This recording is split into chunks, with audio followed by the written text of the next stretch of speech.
sa Acts chapter 1 at we will start from verse 12 hanggang verse 26. Acts chapter 1 verses 12 hanggang verse 26. At ito po ang sinasabi simula sa verse 12. Then they returned to Jerusalem from the mount called Olivet, which is near Jerusalem, a Sabbath day's journey away.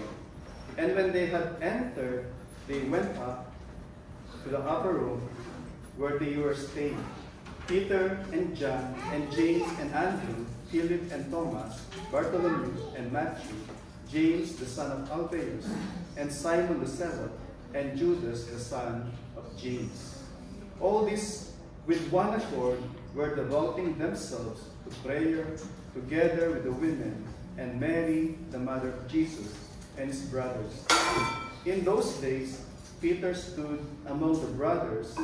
The company of persons was all about 120, and said, Brothers, the scripture had to be fulfilled, which the Holy Spirit spoke beforehand by the mouth of David concerning Judas, who became a guide to those who arrested Jesus. For he was numbered among us and was allotted his share in this ministry. Now this man acquired a field with the reward of his wickedness, and falling headlong, he burst open in the middle, and all his bowels gushed out. And it became known to all the inhabitants of Jerusalem, so that the field was called in their own language Akeldama, that is, field of blood. For it is written in the book of Psalms, May his camp become desolate, and let there be no one to dwell in it. And let another take his office. So one of the men who have accompanied us during all the time that the Lord Jesus went in and out among us, beginning from the baptism of John until the day when he was taken up from us, one of these men must become with us a witness to his resurrection. Verse 23, and they put forward two, Joseph called Barsabbas, who was also called Justus, and Matthias, and they prayed and said, You, Lord, who know all the hearts of all, show which one of these two you have chosen to take the place of this ministry and apostleship from which Judas turned aside to go to his own place. And they cast lots for them, and the lot fell on Matthias, and he was numbered with the 11 apostles. Ito po ang buhay na salita ng ating buhay ng Diyos. At tayo po ay minsan pa lumapit sa Diyos sa panalangin. Ama namin Diyos, sa aming pagpapatuloy sa pag-aral ng iyong banal na salita, especially sa chapter 1, verse 12 to 26 sa hapong ito, kami po ay sumasamo sa iyong banal na Espiritu. Kagaya ng mga awitin namin kanina, that you are the sovereign God who is in control sa lahat ng bagay. Lord, you know all things, O God. Yun yung Panginoon, yung aming puso, at ang aming mga buhay ay parang mga aklat na bukas sa iyong harapan, Panginoon. And Father, sa hapong ito, sa iyong biyaya at sa iyong habag kami ay lumalapit, na kami ay nilising, Panginoon, upang sa aming pagpapatuloy sa iyong mga salita.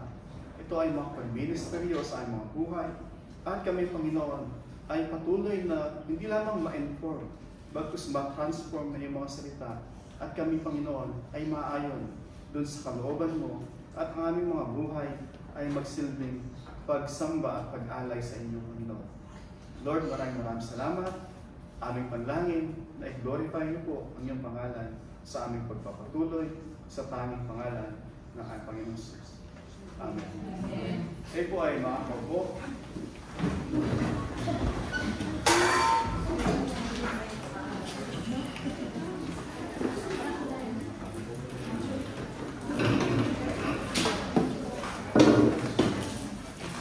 Yung title po ng ating mensahe ay pinamagatang natin The Lord's Preparation and Provision in the Formation of His Church.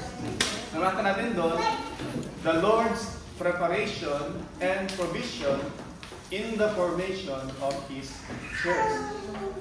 Nung last time, ay natunghayan natin yung unang P. So dito is preparation and provision. But last week, actually, ay pinagawa natin yung unang P doon, yung purpose. Diba? Sabi niya sa Acts chapter 1, verse 8, "But you will receive power when the Holy Spirit has come upon you, and you will be witnesses, or my witnesses, in Jerusalem, Judea, Samaria, and to the remotest part of the earth." Sabi ng Panginoon sa kanila, you will receive power from on high. Kailan mangyayari yun? When the Holy Spirit has come upon you. So there is an expectation that they will receive power from the Holy Spirit not many days from now. So hindi pa nangyayari yun. It will come in the future, near future. And by product, ano yung mangyayari? Pag na-receive nila yung Holy Spirit, sabi doon, then you will be my witnesses. Sabi ng Panginoong Sus. Witnesses ng Panginoong Sus. So meron natin doon, that is the purpose. Una, nilikom sila ng Panginoon at binigyan niya sila ng tinatawag na the Great Commission. That all authority in heaven and on earth has been given to me, sabi ng Panginoong Sus. Therefore, base doon sa all authority na yon, sabi niya ngayon sa kanila, I have the authority in heaven and on earth, so now I'm sending you, go and make disciples of all the nations, baptizing them in the name of the Father, Son, and the Holy Spirit, and lo, I am with you, even the end of age. Yan po yung tinatawag na the Great Commission, binigay ng Panginoon Jesus just before bago siya mag-ascend sa langit. And now, He's seated dun sa kanan ng Diyos Ama, reigning as the King of Kings. So yun po yung unang P dun sa ating pag-aaral, dun sa Acts, yung purpose o yung mission. Mission nila as Christ witnesses. So sila ay magiging buhay na patotoo ng kapangyarihan ng pagliligtas ng Panginoong Jesus. So makita natin doon, una, sila ay tinawag ng mga witnesses because they themselves encounter, experience, profess, and possess yung ating Panginoong Jesus. Hindi lamang nila nakita. Ayon sa ating scripture din kanina, sabi doon, hindi lamang namin siya nakita na hawakan. Nakasama nila, namuhay, kasama nila ang ating Panginoong Jesus. So sa ating pagpapatuloy, sabi niya sa verse 12, then, so sa verse 11, nagtapos yung verse 11 na ang Panginoon umakyat sa langit before their eyes. At sabi ng dalawang anghel na sa pagitan ng Panginoong Jesus, oh, men of Galilee, ano yung, ba't kayo nakatingala sa langit? Of course, paakyat ang Panginoon sa langit. Saan sila titingala? Sa lupa, di ba? Sa langit, of course. But then, sinasabi is, Jesus has given you a command. You should go kung ano yung sinasabi niya sa inyo. Yan ang gusto sabihin ng mga anghel. And He will return, sabi niya, the same way na nakita niyo siya ay lumisan, siya ay babalik muli doon sa kanyang kalulatian kasama ng cloud of witnesses and cloud of glory. And at pagdating niya, doon sa verse 12, sabi niya, so verse 12, they return to Jerusalem. Sabi niya doon sa verse 4 ng chapter 1 pa rin, and while He was staying with them, He ordered them not to depart from Jerusalem. So makita natin sa verse 4, sabi ng Panginoong Jesus sa kanila, they were so excited perhaps. Kasi imagine niyo, sabi mo nga, ang Panginoong Jesus, una, takot na takot sila. After na mamatay ang Panginoong Jesus, sila nagtatago. Diba? They were all scattered nung hinuli ang Panginoong Jesus. At nung nakapako siya, ang nandun lang si John, yung nanay ng Panginoong Jesus, at ilan sa mga kababaihan. Yung mga magigiting niyang mga alagad, yung isa nagpatiwakal, yung iba nagtatago. But then, nung nagpakita muli ang Panginoong Jesus, then nabolster sila. Yung kanilang courage, ay nandun. And perhaps, dahil nakita nila, namatay, and then muling nabuhay, they are ready. They are ready to go to proclaim the good news. But then, sabi ng Panginoon, hold on, relax, calm down, wait. And then, yun na sinasabi sa verse 4, stay in Jerusalem until you receive yung promise from the Father. So may pinangako. At sinabi nga sa verse 8, you will receive power from on high.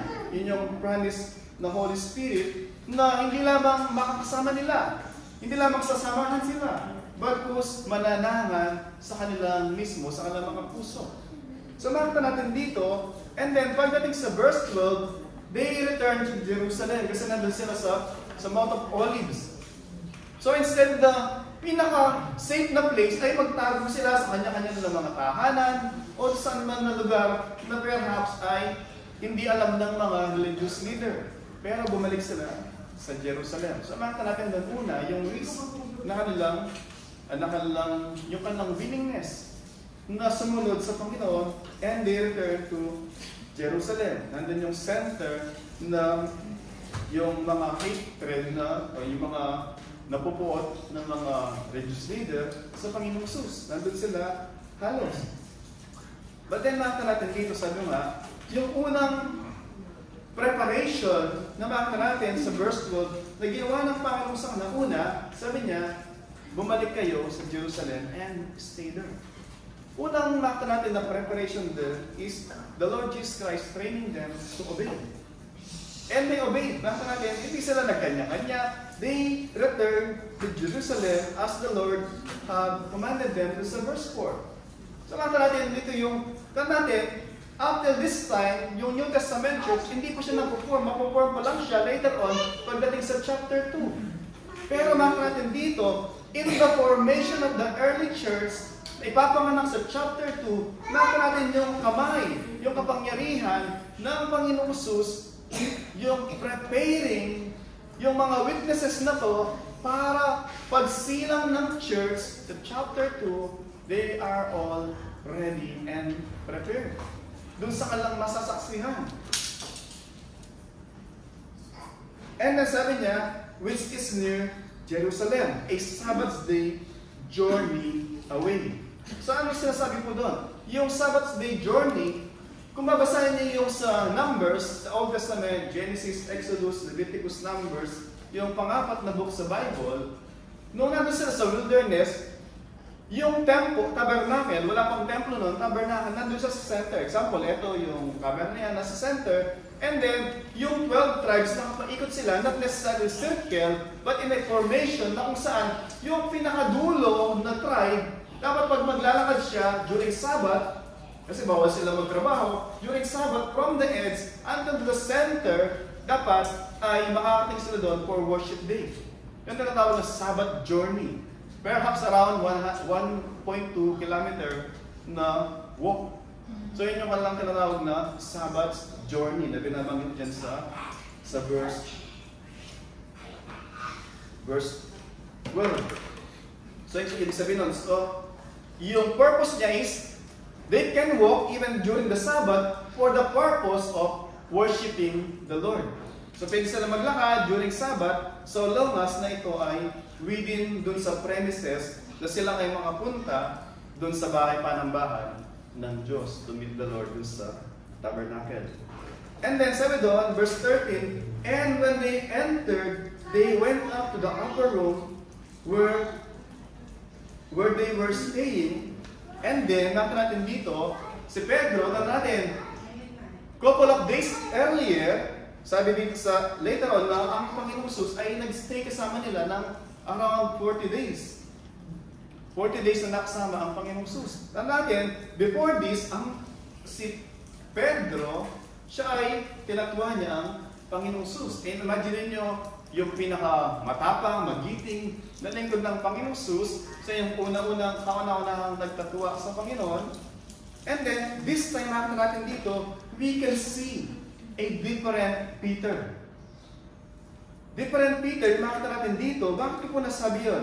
Sabi niya, Peter and John and James, ito yung 11 disciples na natitira. Kasi si Judas, wala na siya dito. Yung Judas na binabanggit yan is another Judas. Hindi si Judas Iscariot, but whose ibang Judas ito, the son of James.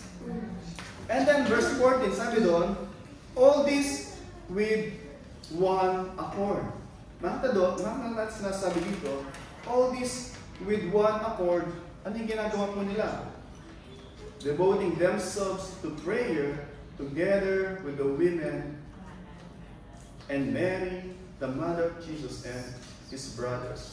Una, makita natin dito, ang daming pwede sabihin dito, but for the sake of time, we will try to condense even yung sinasabi dito mula sa verse 13 at saka verse 14. Sabi doon, they were in one accord.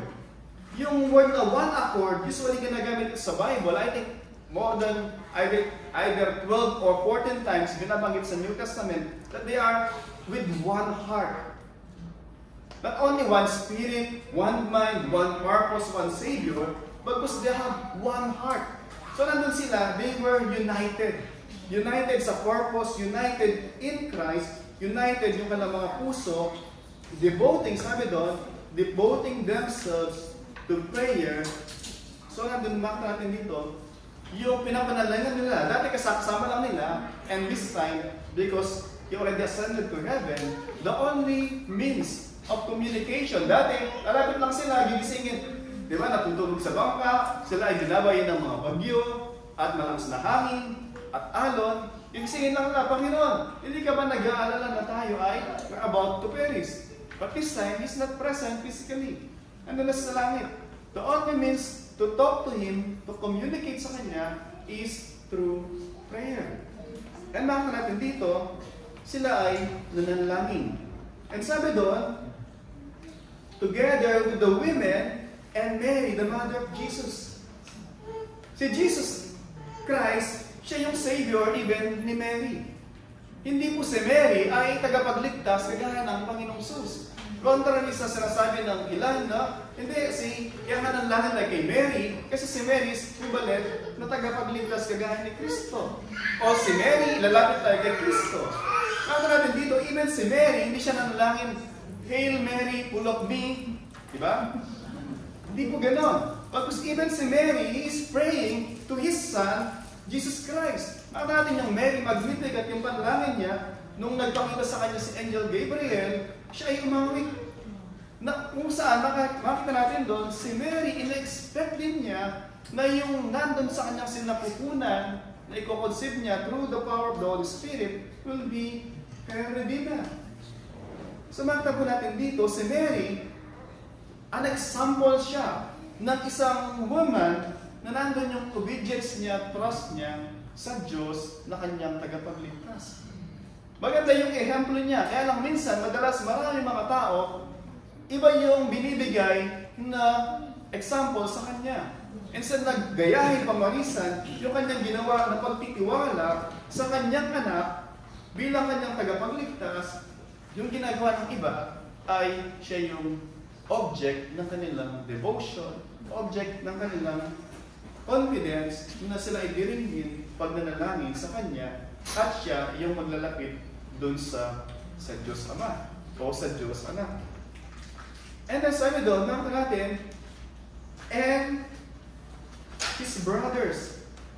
Sabi sa 2 Corinthians chapter 15, si James, dahil hindi siya believer. Kasi babasahin ko yung sa Mark, noong ang Panginoong Sus, una, nagpapadelay siya na hindi siya pupunta dun sa Passover, doon sa Jerusalem. Sabi na kayo mga kapatid, bakit hindi ka pumunta doon? Total, gusto mo maging sikat, pumunta ka doon at pangalandakan mo na ikaw yung anak ng Diyos.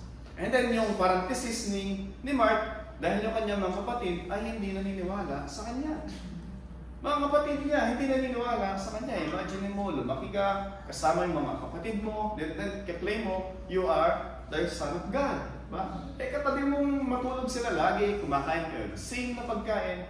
So hindi sila naniniwala na ang Panginoong Sus, siya yung anak ng Diyos at siya yung tagapagligtas. But this time, ako natin dito, sabi doon, yung kanyang mga kapatid na si James, si Judas, at even 4 sila na mga lalaki at meron ding babae na Mary, yung sinasabi doon, na mga kasama ng mga alagad ng Panginoong Jesus. At yun ang sinasabi sa 2 Corinthians chapter 15 na nung nagpakita ang Panginoong Jesus kay James, si James mismo ay nanampalataya sa kanyang kapatid na ang Panginoong Jesus. So it's nakakatuwa, di ba? Nakaka-bless na nakita natin dito na immediately nung nagpakita ang Panginoong Jesus, yung kanyang buong sambahayan o yung kanyang mga kapatid ay sila man ay nanampalataya na ang Panginoong Jesus ang tagapagligtas nila. And then, makita natin dito, it will be the last time na makita natin yung pangalang Mary. Si James, makita pa natin. Si Judas, makita pa natin. Pero si Mary, wala nang binanggit. Wala nang binanggit later on sa mga panalangin ni Pablo, ni Pedro, o ng church na nanalangin sila kay Maria. Wala na po. This is the last time na mabasa natin yung account ni Mary. Nagtapos na. Sumato po natin, point ulit, to give us proper perspective kung sino si Maria. Maria, an example ng devotion dun sa kanyang tagapagligtas.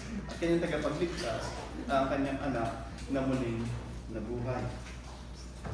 And sabi sa verse 15, sabi kanina, di ba, makita natin yung another type of Peter. Or perhaps a more mature Peter. Sabi niya dito, verse 15, in those days, Peter stood among the brothers and the company of persons were about 120. At sabi niya, brothers, the scripture had to be fulfilled. Ito yung muna makita natin yung transformation kay Pedro. Kaya natin, kung sa Luke chapter 24, verse 24, nagpakita ang Panginoon Jesus sa kanyang mga alagad, and sabi doon, He opened their minds. Sabi niya, let me open, Luke chapter 24, verse 44. Then He said to them, verse 44 ng Luke chapter 24, He said to them, these are my words that I spoke to you while I was still with you, that everything written about me, sabi ng Panginoong Jesus, ito yung mga sinasabi ko sa inyo habang ako ay kasama ninyo, na lahat ng nasusulat patungkol sa akin, sabi niya, from the law of Moses, law of the prophets, and the Psalms must be fulfilled. Saan na ba sinasabi ng Panginoon sa kanila? Sabi niya, nasusulat from doon sa Old Testament hanggang sa Book of Psalm, sulat ng mga propeta, major prophet, minor prophet, all must be fulfilled yung account patungkol sa akin. And sabi dun sa verse, dulo ng verse 44, o verse 45 na, then you open their minds to understand the scripture. The Lord Jesus Christ opened their minds to understand the scripture. Ito po yung nangyari, isa sa mga alagad, ito ay si Pedro. Naunawahan niya that the prophecy dun sa Old Testament has to be fulfilled or being fulfilled sa katauhan ng Panginoong Jesus. Lahat ng to nagaganap sa kanilang kalagitnaan. So, ngayon, ismahan natin yung Pedro. Nasabi ng Panginoong Jesus, bago siya ipako, sabi niya, pupunta tayo sa Jerusalem, i-handover ako doon sa mga religious leader. Ano sabi ni Pedro? God forbid. Huwag ipahintulot ng Diyos, sabi ni Pedro. And then, many times, o one time, sabi ng Panginoong Jesus, get behind me. Satan o Peter? Get behind me, Satan, for you set yourself not on the things of God, but ina-align mo dun sa way ng Diablo. Sabi ng Panginoon, imagine, sa Matthew chapter 16, sabi lang doon is, sino sinasabi ng mga tao patungkol sa akin? Sabi nila, ikaw si Elijah, sabi naman ng iba, isa sa propeta, sino naman sabi mo? Sino ako? Sa tingin mo? Sabi ni Pedro, you are the Christ, the Son of the living God. At sabi ng Panginoong Jesus sa kanya, Peter, I tell you, upon this rock, I will build my church. That is not, I will build my church on Peter. Hindi po yun. Upon that confession that Jesus is the Christ, that is the solid rock foundation of church. that Jesus is the Christ, the Son of the living God. And then immediately, after nun, doon na binanggit yung ang Panginoong Jesus ay papako o mamamatay in the hands of godless men. Sabi ni Pedro, God forbid. Imagine nyo, the same chapter, sabi ng Panginoong Jesus kay Pedro, flesh and blood did not reveal it to you, but my Father. Then the next verse, get behind me, Satan. But, going back sa verse 15, makita natin dito, yung Pedro, na yung kanyang eyesight, yung kanyang eye vision, seeing what's clearer, yung redemptive plan ng Diyos, that the scripture is being fulfilled in their midst. And so, sabi niya, in those days Peter stood among the brothers, the company of persons were in all about 120, and said, Brothers, the scripture had to be fulfilled, which the Holy Spirit spoke beforehand by the mouth of David concerning Judas. Ano yung sinasabi niya dito? Imagine niyo, it could be para sa kanila tragedy. Tragedy na isa sa kanilang 12 binetray ang Panginoong Jesus. At yung kanilang Panginoon, napako. At yung crucifixion that time is the worst form of punishment sa isang kriminal.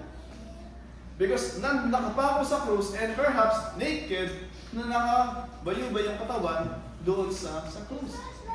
Worst form ng punishment. At hindi sila nagpaparusa sa mga Romano ng crucifixion. Dahil para sa kanila, it is a shame. So, titignan natin dito, it could be na yung mga follower ng Panginoong Jesus, napako yung kanilang Panginoon sa krus, and then sino yung dahilan, di ba? At least humanly speaking, yung nag-betray, si Judas, and it could be, pwede sila sabi sa kanilang isip, messed up yung plano ng Diyos. Right? Ano ba nangyayari? Is God still in control or God has messed up somewhere? And perhaps we need to rescue yung plan ng Diyos. Pero sinasabi dito ni Pedro, naunawaan niya that the prophecy is being fulfilled, and even yung betrayal o yung ginawa na na pagtatatwa o yung pagbetray ni Judas sa Panginoong Jesus, it was prophesied long before took place. Yung actual na scenario dun sa panahon ng Panginoong Jesus. Ano sabi ulit ni Pedro? The scripture had to be fulfilled while the Holy Spirit spoke beforehand.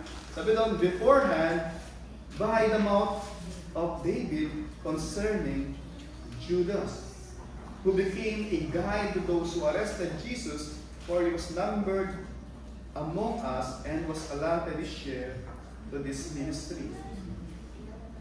Sabi doon, so part siya doon sa ministry ng God. And then, sabi sa verse 18, parenthesis, this man acquired a field which the reward of his wickedness and falling headlong. Yung verse open. Ano point doon? After niyang i-betray ang Panginoong Jesus, then nakita niya na ang Panginoong Jesus ay papanis ng mga Roman. Of course, yung utak doon, yung religious leader, bumalik siya dun sa templo at ibalik yung 30 pieces of silver. Sabi niya, I betrayed an innocent man. Sa inyo na to. Na as if, babalik uli ang Panginoong Jesus, okay, binalik mo yung 30 pieces, okay, ito na si Kristo sa'yo. Hindi, ano sagot ng mga religious leader? Ano sa amin? Ito yung tuloy ng mga, okay, binalik mo yan. At inosente siya, okay, inosente siya. Pero, ano sa amin yun? Yun yung sagot ng mga religious leader.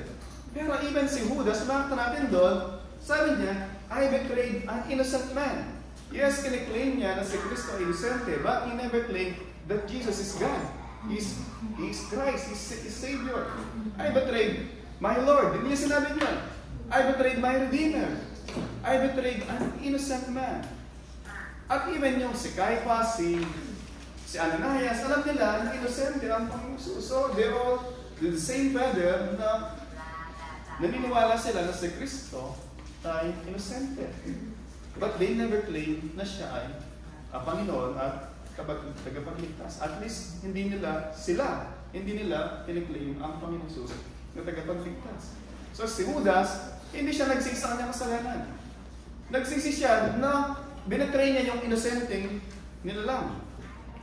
Yun yung at least morally, meron siyang resentment na mali yung kanyang ginawa. But he never repented. Babasahin natin yung 1 Corinthians. Sabi doon, godly sorrow brings repentance, which lead to life, pero yung worldly sorrow leads to death. Sabihin nyo sa kanya is panghihinayang. Hindi actually remorse na offend niya yung Diyos na banal na nagmamahal sa kanya. So ulit sabi niya, and sinasabi dyan, so yung nangyari is, yung pieces of silver na yun, na 30, sabi ng mga religious leader, mali, na ibalik natin ito doon sa treasury ng temple. At least ulit, pero bisa ng morally conviction na yung pera na to ay galing sa masama. Diba? So pag binalik natin, madidilute yung kaba ng templo. Diba? Matan yung kabalukutan ng prinsipyo. So ipambili na lang natin ng lupa para yung mga foreigner na mamamatay, kung natin sila ilibing. Diba? Concern sila na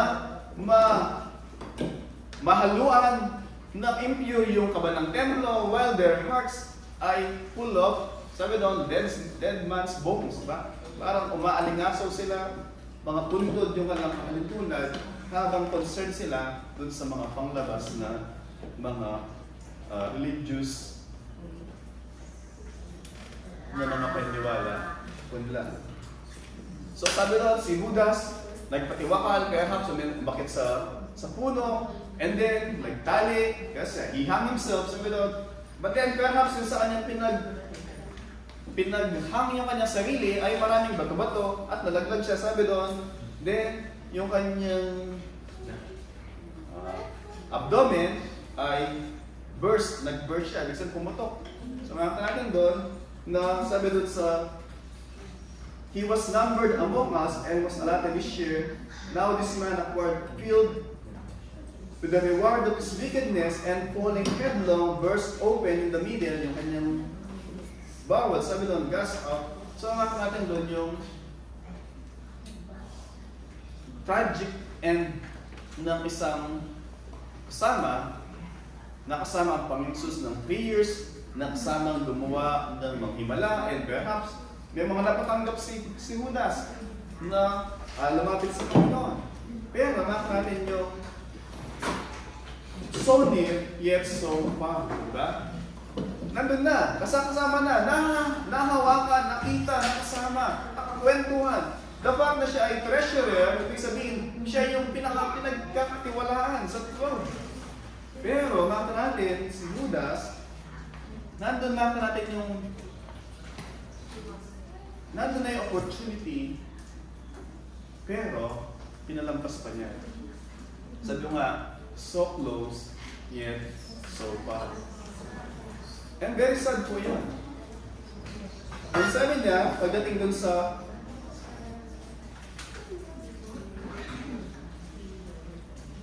then verse 19, it became known to all the inhabitants of Jerusalem that the field was called in their own language, Akaldama, that is field of blood. Hindi dahil sa doon siya namatay, perhaps sa sayon, pero yung tawag doon is blood money. Bakit tinawag ng Akaldama? Hindi dahil dugo ni Judas. Bagus dugo ng Panginoong Jesus yung pinambili doon sa lupa na yon. Kasi binitray niya ang Panginoong Jesus at yun yung blood money. And then, so it is written, itong first part na to ay makikita ito sa Psalm 69 verse 25. Yung, for it is written, the book of Psalm, that nations become desolate and there none to dwell in it. Psalm 69 verse 25. And then yung second part, yung let another take his place. Ito naman, Psalm 109 verse 8. So ibig sabihin, it was prophesied, I'm sure, si David, hindi niya alam, o yung writer ng Psalm, nung pinaprophesy ito, hindi niya alam na ito ay patungkol kay Judas. Pero, makita natin dito yung Holy Spirit is in control dun sa course ng formation ng early church. Ba? Prophesied long ago patungkol dun sa gagawin ni Judas. So, ang Panginoon, ang Diyos, hindi siya na-surprise. Oh, nagbudas si Judas. Diba? Sabi ko nung nakaraan, di ba? Oh my God. Hindi na-surprise ang Diyos. Alam niya yung nangyari. And He remains seated doon sa kanyang throne, is in control sovereignly sa lahat ng mga nangyayari po na ito. And then, isa pa, babalikan natin yung doon sa, sabi doon, yung sa 120, kasi binanggit doon sa verse 15,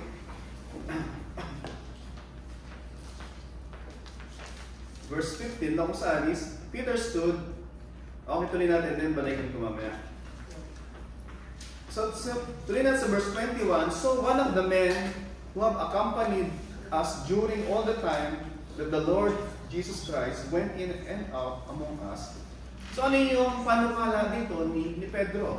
Sabi niya, merong isa sa ministry, supposed to be 12, pero namatay na si Judas, kinakailangan, o as prophesied, doon sa Old Testament, because the prophecy is being fulfilled, kinakailangan na matupad yung kautusan. Sabi niya, so one of the men accompanied us during the time that the Lord Jesus Christ went in and out among us, beginning from the baptism of John until the day He was taken up.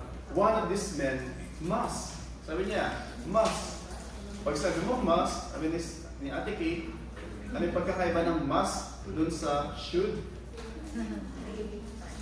Pag must, ito ay kailangan. Ito ay dapat nangyari, hindi option. Must be, sabi niya, must, then,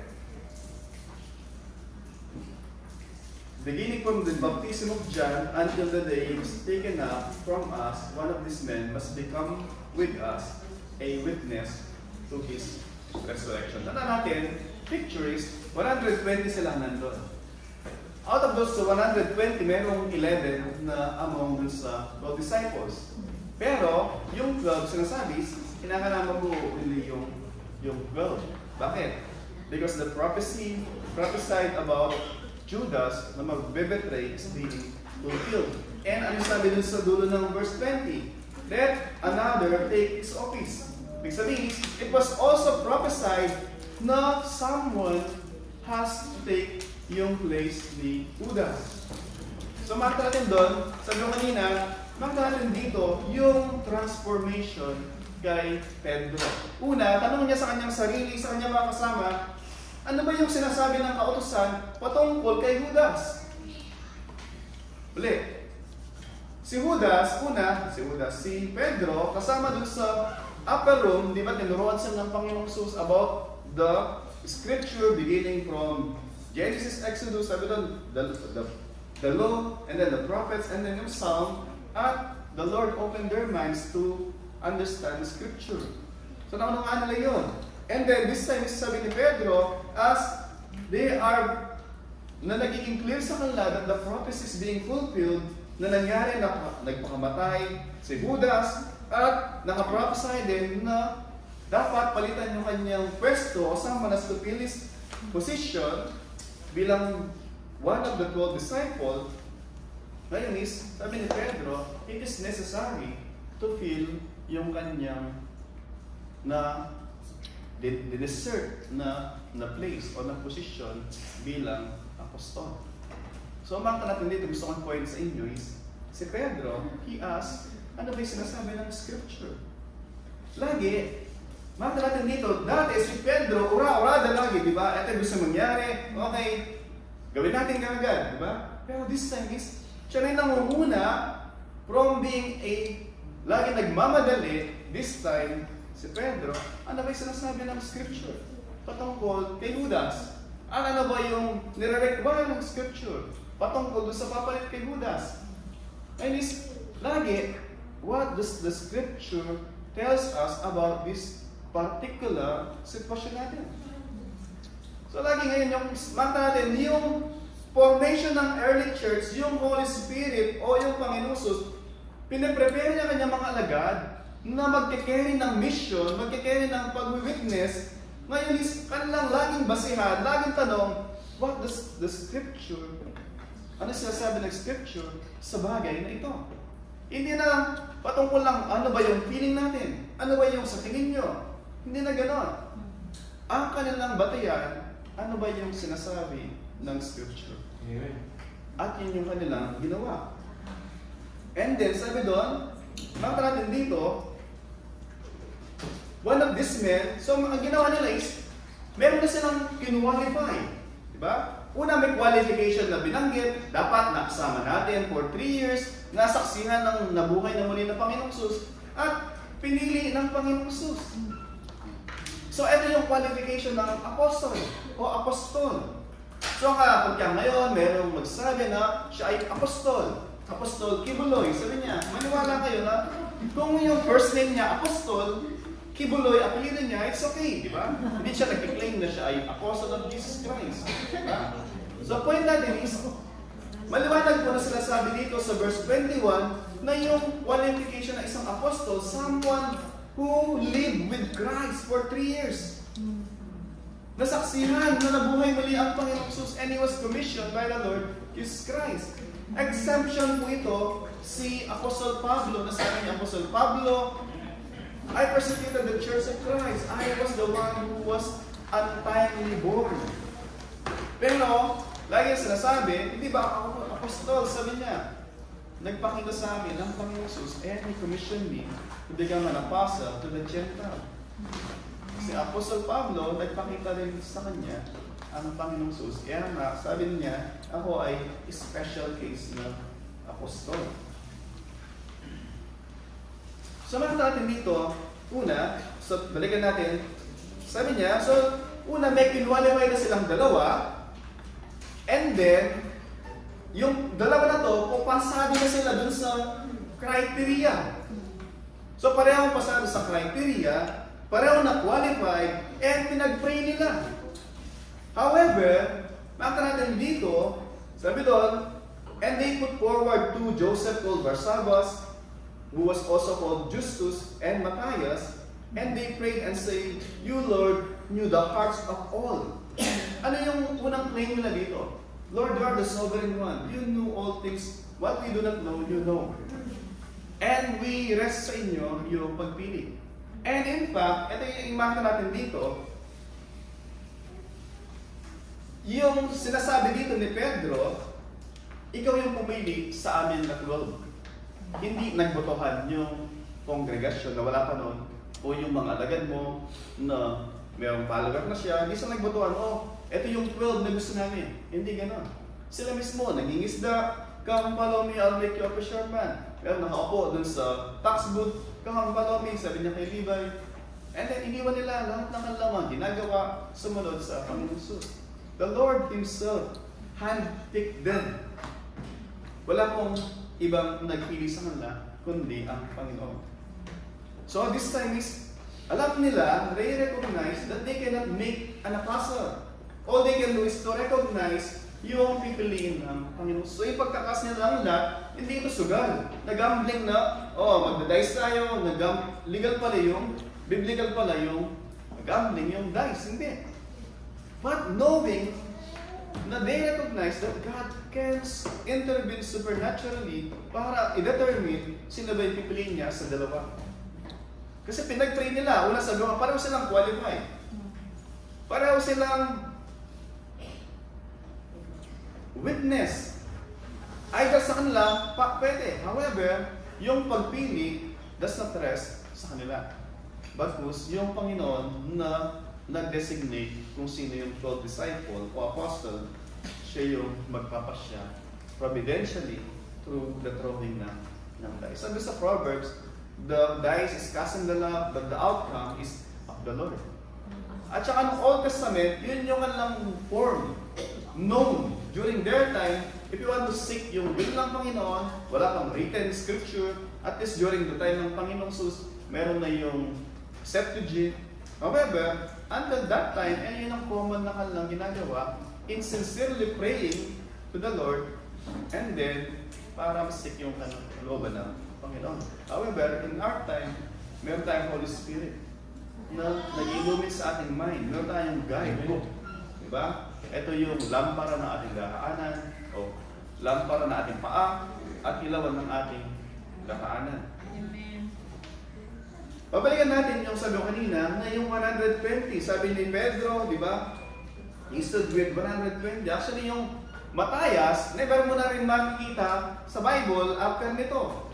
Ano yung importance, ano yung significance na merong isang chapter dedicated dun sa pagpili ng papalit kay Judas? Ano yung significant nun? Mahalaga ba yun? No? Bakit nilagay pa doon, di ba? Kasi after nito, hindi mo na makikita yung word na Matayas.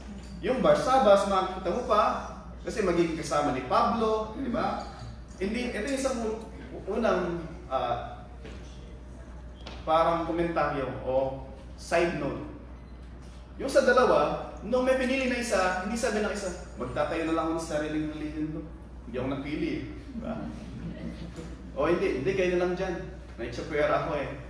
Makita niyo doon, it's about serving the Lord. It's not about serving our own name, no? The church of kung ano pa man na gusto mong ikabit na nandun yung pangalan mo, di ba? Na legacy.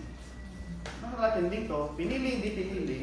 After nun, is nagpatuloy yung hindi napili, si Justus o Barsabas.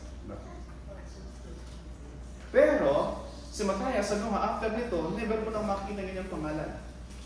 So what's the point? What's the significance na nakalagay pa nakatala sa isang chapter yung pagpili, and after nito, never na mababanggit ulit yung pangalan niya. Gusto makita po natin dito, sabi ng Panginoon dun sa Matthew chapter 26, I will build my church, sabi niya, and the gates of hell will not overpower it. I will, sabi ng Panginoon Jesus. It's in the future. And this time, recognize ni Pedro na Christ's prophecy is being fulfilled sa kanilang kapanahunan, sa kanilang kalagitnaan, in their lifetime. And sabi niya, we have to align yung gagawin natin dun sa fulfillment ng prophecy. So, namili sila, and then actually, yung babalikan ng verse 15, in those days Peter stood among the brothers, parenthesis, sabi doon, about 120, the company of the person were all about 120. Diba? Parenthesis. Yeah, 120. Minsan pagka may mga small detail, especially lang parenthesis, parang wala lang sa akin. But, meron pong significance yan. Doon sa kultura ng mga Hudyo, maliban sa meron 12 apostles, diba? And then yung number 10, ito para sa mga ordinal perfect number. Pag tinignan mo, 10 times 12, ilan po yun? 120, di ba? At yung 120 na yun, yun yung practice nila na pagka merong 120 na tao, it can form a community. And they can have a formal council. Ulit. Para sa kanila, pag meron ng 120, it can form a community and have a proper council. So yung nakalagay niya na parenthesis, meron significance that having a 120 heads can form a council, hindi lamang paano pagbotohan yung papalit kay Judas, ma-formalize iyon, but then meron beyond doon. Beyond doon na that Christ sa kanilang kapanahunan is forming a new community of witnesses who will be called Christ's Church. And that is being fulfilled sa kanilang kalagitnaan na mangyayari sa Duma sa chapter 2. So all of these are being preparation para sa kanila as the Lord, their Savior, is preparing them dun sa formation ng church para maging ready po sila. Natin sila, sabi nga, now their question lagi is, what does the Bible has to say sa ating sitwasyon? Yun lagi ka lang tinatanong. And then makita pa natin dito, sabi ko nga, sa Old Testament, merong 12 tribes. 12 tribes, foundation ng Israel. And makita natin dito sa New Testament, yung church, 12 apostles. Makita natin dito, sabi ko na sa Matthew chapter 26, nandun, sinabi na ng Panginoon Jesus, si Satan, he will batter yung church. The gates of Hades will not overpower yung church, sabi niya. So, pinauna na ng Panginoong Jesus that Satan will work hard to try to destroy yung church. At natanggalan na ng isang pundasyon yung church. Hindi pa nga nabubuo, tanggalan na ng isang pundasyon. At sinasabi, matanggalan na ng isang pundasyon, ang Diyos, He will provide another who will take that place para yung church lagi na sustain siya by divine providence. Ibig sabihin, God is in control doon sa formation, even later on, doon sa buhay ng church. Sa mga tapo natin dito, so tuloy, no, so ulit, sa mga, doon sa kalang lifetime, nakita lang yung pangako ng Diyos as written scripture being fulfilled sa kanilang kalagitnaan. Yung formation ng church ng Panginoon Jesus. And then makita natin dito, so makita natin yung mga preparation, and then even ngayon yung provision. Yung provision na siya yung mag-provide ng leader na magtatrabaho doon sa kanyang church. Hindi sila, sabi nga, hindi sila yung, magbubotohan tayo, meron 120, kung sino yung pinakamaraming boto, siya yung papalit kay Judas. Hindi po ganon. Lagi, they are reliant, dependent doon sa provision ng Panginoon. Because God knows the heart. Sabi nila, di ba?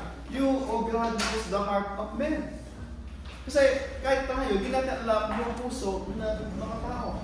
But God knows. That's why, even sa ating sa church, liban sa, hindi nyo alam mostly, may tatawag tayo church membership. Yung mga nagiging member po ng church, kinakausap namin usually, pastor daw, hindi usually, ginakausap talaga namin. And then pag, after namin makausap, at saka pa lang natin sila, then recommend doon sa buong congregation, sabihin namin, eto pong dalawa na kapatid na ito, ay nakausap na po namin sila, at ito po yung assessment namin sa kanila. And we bring them forward para sa inyong kaalaman, at it's up to you na magpasya. However, panalangin natin na ilid tayo ng Panginoon doon sa kanilang pag-aad ng Diyos doon sa church. At boboto po sila after praying that the Lord will illumine sa atin na sila nga ay pinili ng Panginoon na ma-add doon sa church. Meron pong proseso po tayo ginagawa na gano'n. Hindi na tayo nagkakas ng lahat kasi binigyan na tayo sa ng Holy Spirit, binigyan na tayo ng guidebook. Ano ba yung requirement sa isang pastor? Ano ba yung requirement sa isang babautismuhan? Ano ba yung requirement sa isang magme-member sa church? Binigyan na po tayo ng guidebook how to conduct yung buhay natin bilang individual at bilang isang iglesia. So, ulit, dito tayo nagkakas ng lahat. Babautismuhan ba natin si Sister Rain? O hindi? Ay, tail, hindi siya ulo. Ay, hindi muna. Baka malas pagka wala pong gano'n, ano? Bible says, kakausapin, then, i-assess para ma-assist, and then, saka siya i-recommenda doon sa congregation. So, lahat po ay nagpa-participate. Kami po ay mag-recommend na lamang doon sa church at yung church yung magpapasya. And then, natin, tuloy po natin, and then sabi niya, sa verse 24, and they prayed and said, You, O Lord, know the hearts of all, show which one of these two you have chosen to take the place in this ministry of apostleship from which Judas turned aside to go to his own place. Sabi doon, si Judas, meron siyang own place. Sabi ko lagi, isang favorite verse dito ni Kuya Vic, yung John chapter 3, verse 16. Pero, hindi lang siya nagtatapos sa verse 16. Si Kuya Vic, hanggang verse 18, diba? For God so loved the world that He gave His only Son, begotten Son, that whosoever believe will not perish but have eternal life. Diba? Yung napabisada natin, diba? Kinakanta ko lagi sa harapan nyo. Diba? Pero sabi ko, hindi alam ng iba yung kasunod, diba? To those who received Him, they were given eternal life. But for those who did not receive Him, to those who reject Him, they were condemned already. Condemn ka agad, sabi doon. Hindi ka na maghintay na mamatay. Bakit? Ibig sabihin is, until you repent and receive the Lord, you stand condemned. The only way para ka makawala doon sa condemnation is to repent and believe, and then mawawala ka, you'll be transferred from darkness to His marvelous light. Parang ito lang. Unless na ikaw ay magpalit ng citizenship, ikaw ay Pilipino, right? Unless na wari, gusto mong mag-dual citizenship, ikaw ay mananili pa rin Pilipino. Pero pag ikaw ay, example, gusto mo na mag-green card, then ikaw ay magiging US citizen. But until na ikaw ay magkaroon ng US passport, ikaw ay Filipino citizen, Filipino national. So ganun din po. Everyone who are not in Christ, they are not citizens of heaven. They are citizens of earth. Ano po yan? Yeah, they are citizens of darkness. Sabi ng Panginoong Sus, di ba? Anak kami ni Abraham. No. Sabi ng Panginoong Sus, no. You are not children of Abraham. You are of your father. Pinandam lang, sabi niya, you are of your father, the devil. So hindi pala lahat anak ng Diyos. We claim to be sons of God in a sense na siya yung creator natin, siya yung maker natin. Pero, the truth is, in a specific sense, yung John 1:12, very clear.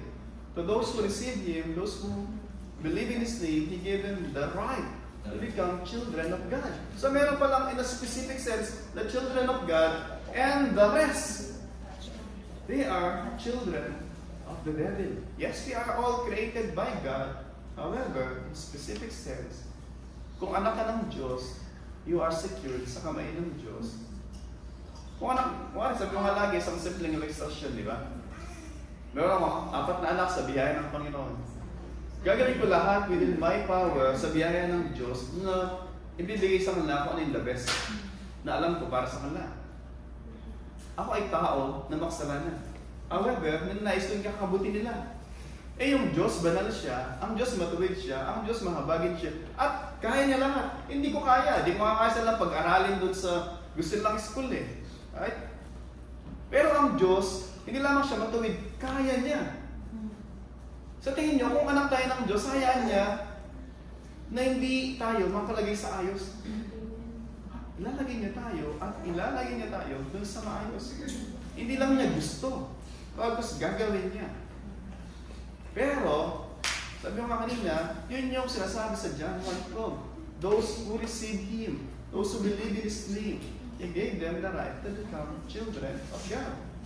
So if you are believing in the Lord Jesus Christ, you have received Him, you have repented of your sin, hindi ka lamang niya binigyan ng karapatan ng anak niya, sabi sa Ephesians chapter 2 or 1:14, He gave us the Holy Spirit. Binigyan ka ng right, binigyan ka ng Holy Spirit. Bilang anak niya, mayroong nag-guide sa akin para mabuhay tayo bilang mga anak niya. Ihiramin ko yung illustration ng isa sa favorite kong pastor. Sabi ng sa favorite kong pastor, merong anak yung queen. Sabi niya, diba? Alam niya na to, diba? Lagi niya narinig. Merong isang queen at yung kanyang prinsesa, sabi niya, Mama, pupunta ko ng party. Sabi niya, diba? At sabi ng Reyna, it's okay, you can attend party, no problem. But alalahanin mo kung sino ka. Sabihin, sinasabi ng Reyna, as long as na alam mo kung sino ka, aakto ka ng naaayon. Pero kung hindi mo alam kung sino ka, you'll mess up yung kung paano ka mabuhay, di ba? Sabihin, lagi, simple lang, sample. Kung sasabi na anak tayo ng Diyos, ano ba yung ginagawa ng anak ng Diyos? Right? O pagka may ginagawa ka na hindi dapat ginagawa ng anak ng Diyos, what in the world na ginagawa ko ito? Ito ba yung gusto ng anak ng, ito ba yung gusto ng tatay ko? Right? And should easily convict us na parang contrary yung ginagawa ko dun sa dapat ng nanay o ng gusto ng nanay, ng tatay ko para sa akin. And perhaps, praise God, pagka ganun, na-recognize natin na sometimes ay nalalagad tayo dun sa nais na, minsan, example, yung prinsesa, dadaan sa bintana, para di malaman ng nanay niya, ng reyna, di ba? Na tumakas siya. And minsan, perhaps, ganun ginagawa natin, di ba? Kaya minsan, nakikilayan. Ay, kasi, dumadaan sa hindi dapat daanan. Tama ko ba? Dumadaan sa bintana, laglag. Sa minsan, may mga ganun na, alam nila na, bawal yung dinaanan nila. May pintuan, minsan dumaan doon kasi. Samahan po natin dito, mga kapatid.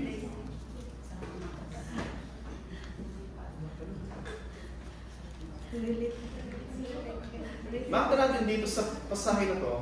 So, pinag-aaral yung theology, di ba? Eh, natin, let's personalize, di ba? Naalala ko sa Sterling, di ba? Una, passage, and then principle, and then, ano yung kasunod? Persuade. So, tapos ako sa persuade, meron ba akong 30 minutes para sa personalize. Sabi ni Pastor doon, introduction sa namin. So ngayon, isbang natin, knowing all this, una, that God, He's sovereignly, He's in control dun sa formation ng church. In preparation yung church. And in providing para sa kanyang church. And makita natin dito sa mga lagi, yung Diyos, pag kumikilos siya, makita natin dito, He prepared, He provide, and then we go. Diba? Lagi ang Diyos ganito. Hindi ganyan. Sabi niya sa Luke chapter 24, verse 44, wait. Kasi pwedeng excited na silang mag-go. Right? And even dito, excited na sila. Pero sabi ng Panginoon, no, not yet, not yet. There must be a preparation, there must be a provision. Lagi, yung Diyos, hindi kanya bibigyan ng command o ng something to be, na gagawin mo, assignment, na hindi kanya ibibigyan ng provision para gawin mo, para magawa mo yung pinapagawa niya. Sabi niya, you will receive power from the Holy Spirit. Then you will be my witnesses. Diba? Pabasahin niyo po yung Ephesians chapter 1. Let me just try to open po Ephesians. Just quick one. So, total, may 30 minutes pa. Diba? Ephesians chapter 1. Simula sa verse 3, sabi niya, Blessed be the God and Father of our Lord Jesus Christ, who blessed us in Christ with every spiritual blessing in the heavenly places. Ano sinasabi niya doon? Purihin ng Diyos magpakailanman na binihiyaan tayo ng mga pagpapahala na hindi mo malirik, sukdulan. Heavenly blessing. And then, verse 1 yun ng chapter 1. Chapter 3. Bago matapos yung chapter 3. Sabi niya, chapter 3, verse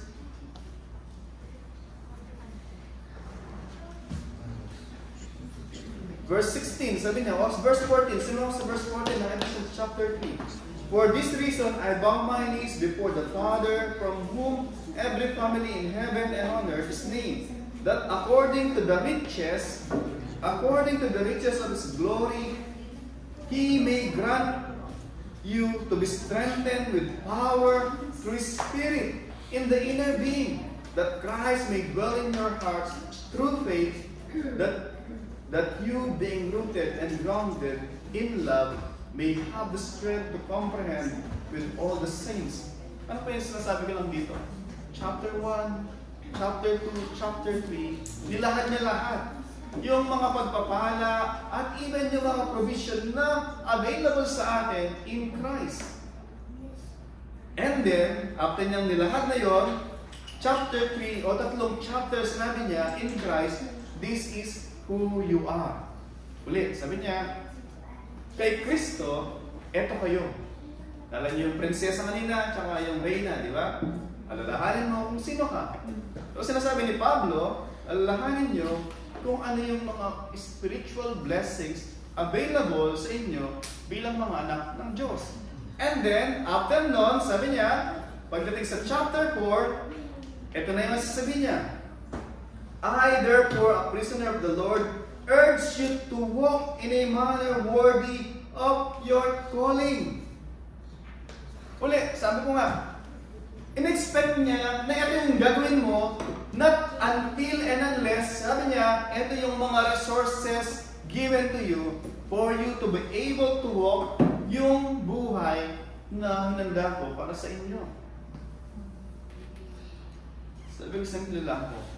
Yung Diyos, at the end ng mga buhay natin, hindi niya sabihin, "Oh, Daisy, binigyan kita ng pakpak, bakit di mo ginamit? Bakit di ka lumipad?" Hindi po siya hanapan ng Diyos, bakit di siya lumipad? Kasi hindi siya binigyan, wala siyang pakpak. Diba? Point po is, bawat sa atin, binigyan tayo ng Diyos ng mga pagpapala to use for His own glory. Kasi meron siyang purpose, mission, na ibinigay sa atin ayon doon sa kanyang mga gift na inindaw sa bawat isa. At hatulan tayo ng Diyos o i-gauge tayo ng Diyos at di ng mga buhay natin, ano yung ginagawa natin sa mga blessing na yan. Alam niyo yung parable of the talents, di ba? Merong isang mayaman, mapupunta sa ibang kingdom kasi merong bibigay sa kanya na ika-crown siya bilang king. And then, tinawag niya kanyang mga servants. Sabi niya, "O ikaw, ito yung 1 talent. And then, isa naman binigyan ng 5, isa binigyan ng 10. Yung binigyan ng 5, in-invest niya. Yung binigyan ng 10, in-invest din. And then, after na bumalik na yung hari, sa kanyang, after na makrown siya ng king, tinawag niya lahat ng kanyang servant. So, yung binigyan ng 5, yung kinigay mo na 5, eto 10 na ngayon. 100% interest, right? O 100% return. Yung binigyan ng 10, eto na ngayon binigay mo, Panginoon. Yung 10, eto na 20 na. 100% return, right? Perfect investment. Pero yung binigyan ng 1, you are hard man, sabi ng binigyan ng isa. You reap what you did not sow. Nung binigay mo sa akin yung 1 talent, naghukay ako ng malalim sa balon. At nilaglag ko. At ito na ngayon. Ito, may putik pa. Ito na yung sayo. Ano sabi ng Panginoon? Ang galing mo talaga. Diba? Oh, yan dahil yung lugar na to. Sabi niya, nagpakahirap siya, naghukay siya sa lupa. At ibinahon yung 1 talent. Maghukay kayo sa lupa ngayon at ilagay niyo siya. Hindi po ganun yung, ano sabi sa kanya? You wicked servant. Sabi ng Panginoon sa kanya, you are wicked. Ito po sinasabi ko kanina, mga kapatid. Yung sa mga binigyan ng 10, binigyan ng 5, they gladly, lovingly invested yung binigay sa kanila ng kanilang master. Pero yung isa, na binigyan siya ng kaisa-isa, imbis na maging grateful na binigyan siya, dahil hindi niya kilala yung kanyang master, hindi niya kilala yung attributes ng kanyang Panginoon.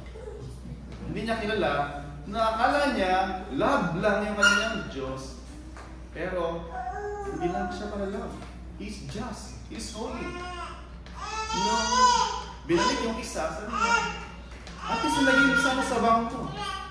At least pagbalik ko ngayon, meron siyang na-earn na interest.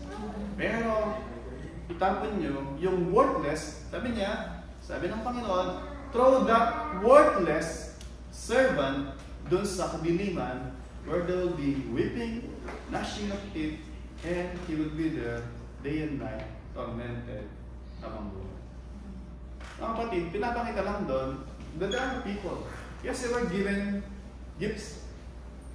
But since they do not know the Lord, they will waste, they will bury yung mga gifts na binigay sa kanila ng Panginoon. And at the end, just to find out na hindi pala sila grateful sa binigay ng Panginoon, hindi pala nila na-recognize na yung nagbigay sa kanila ng meron sila is none other than yung Diyos na nag-expect sa kanila. Na supposed to be, ini-invest nila for the glory ng kanilang master yung binigay sa kanila ng Diyos.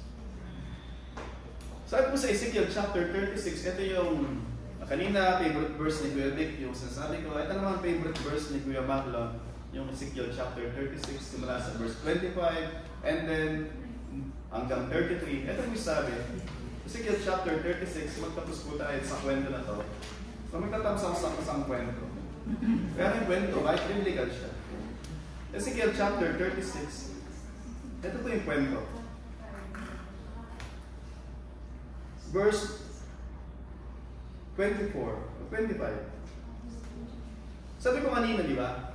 Ang Diyos, bago siya may paggawa sa atin, bibigyan siya niyang ability, ng capacity, bibigyan ka niya ng resources na kakailanganin mo para ma-carry out mo yung task na pinapagawa sa atin. May mission, di ba?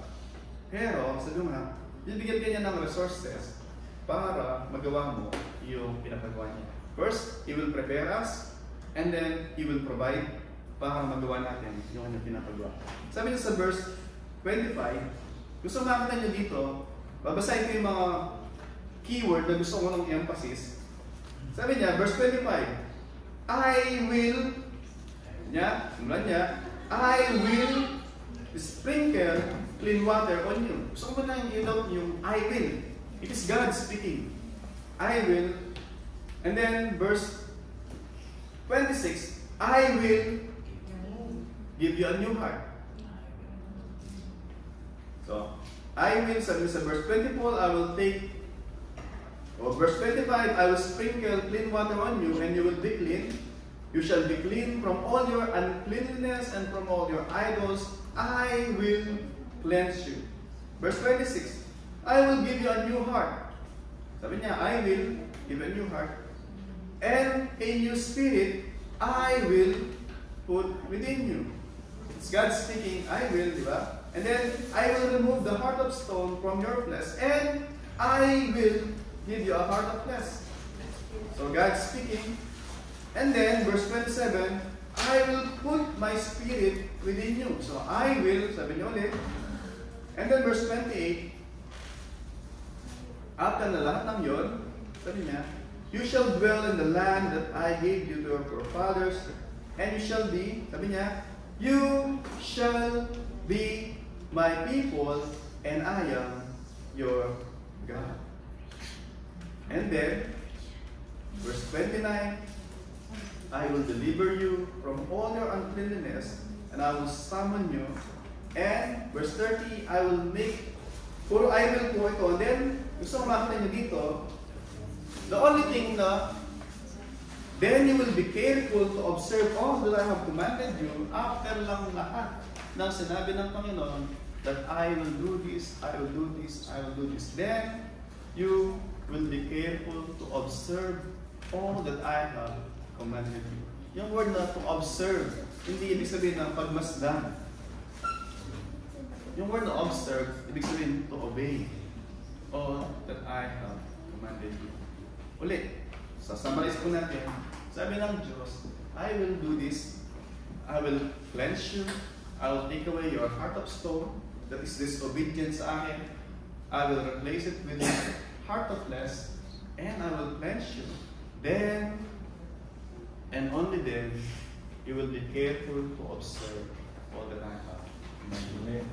Yung pusong binigay ng Diyos din, hindi lamang siya nag-o-obey na willingly, but lovingly, out of gratitude, nandun yung tinitibok niya na para sa Diyos. Yun po yung makita natin connection sa Ephesians chapter 1, chapter 2, chapter 3, chapter 4. Even yung sa Acts chapter 1, verse 12 hanggang verse 26 na God is preparing His people.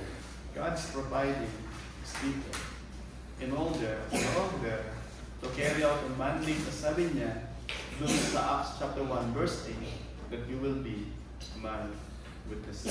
There's a mission or there's a purpose na binigay ng Diyos. But praise God, He's preparing His people, He's providing His people para dun sa formation ng kanyang church. And namin, fulfill niyo. Yung early church, makita natin, out of 120 people, nandun sila, 120 sa upper room, di ba? Binabanggit kanina. Nandun lang sila sa tiny room sa Jerusalem. Pupunta ngayon sa Congo, sa Africa, sa Australia, sa New Zealand. Makita natin, Christianity is all around the world. Dahil po, merong ordinary. Sabi ko kanina, yung Matthias never nang narinig sa Bible after nun. Diba? Wala nang Matthias na mabasa sa Bible after nun. They are all ordinary people. Mangingisda, tax collector. I think scholar lang si Pablo. Diba? Pero lahat sa kanila mga ordinary men. But since they have an extraordinary God and an extraordinary empowerment from the Holy Spirit, carrying the same message, extraordinary story, and we have the same God nag-empower sa atin ngayon. Same God, same mission, same message. I pray na habang kung nag-aaral tayo ng Acts of the Apostles, makita natin yung pangusap ng Panginoon sa atin. They lovingly, willingly obeyed God. And God has blessed yung early church. They multiplied. Pagdating sa chapter 2, isang preaching ni Pedro, sabi doon, 3,000 men were added to the church. Diba? Why? Makita natin, as the church being persecuted later on, saan sila magpunta, they cannot hold, they cannot stop yung kanilang sarili na pag-usapan yung kabutihan ng Panginoon saan man sila magpunta. Amen. I pray, mamaya, pag nasa metro tayo, naglalakad ng aso, hindi naglalakad ng aso sa metro, bawal yun. Naglalakad ng aso sa mga trabaho natin, o nasa trabaho tayo, habang nagkakape, we can share yung mabuting balita na ginawa ng Diyos sa atin at pwedeng gawin ng Diyos kanila para yung ginawa ng Diyos sa atin gawin din ng Diyos sa kanila for His own glory, and that will be our greatest joy. Tayo po lahat ay tumayo.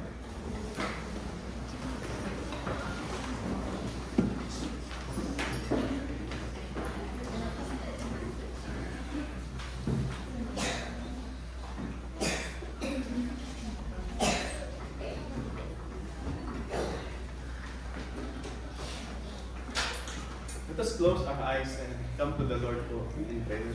Before I'll give you a closing prayer and benediction, mapag-usap po tayo sa Panginoon. Ano ba yung nais niya para sa atin through this message?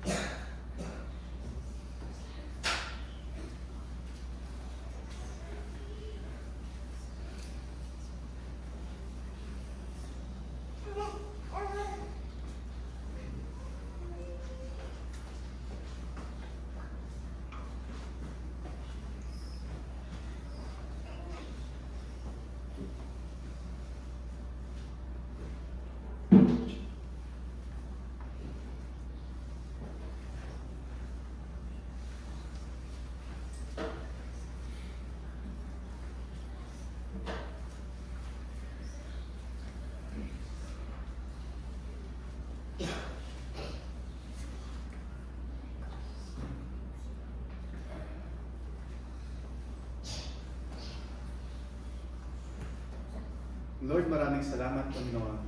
Pinalahan niyo kami lagi, even, Panginoon, sa mouth ni Peter, Panginoon, that the devil is like a roaring lion, always ready and waiting to devour us. But then, Panginoon, sunod ng verse na yon, that we have to be ready and to resist the devil. At yung sabi niyo doon na, you resist the devil, Panginoon, that we can resist, not just as corporately as a church na always reminded ang bawat isa, Panginoon, that the battle is not sa bawat isa, Panginoon, but whose, Panginoon, yung pangako nyo that the gates of Hades, Panginoon, will not prevail against those sa iyong church. Lord, salamat, Panginoon, dahil through the church nurture mo yung mga anak mo, Panginoon, para maging ready. Maging ready na kagamit-gamit, Panginoon, para sa iyong ministeryo, at even, Panginoon, maging mature upang hindi mapaglaruan ng mga scheme ni Satan, Panginoon, who wants to destroy us, Panginoon, who wants to destroy the new church. Panginoon, maraming salamat dahil kayo ang nangako na if we seek you diligently, Panginoon, you will show yourself sa amin, Panginoon. We will find you, Panginoon. Lord, maraming salamat. Aming panalangin sa aming mga narito, Panginoon.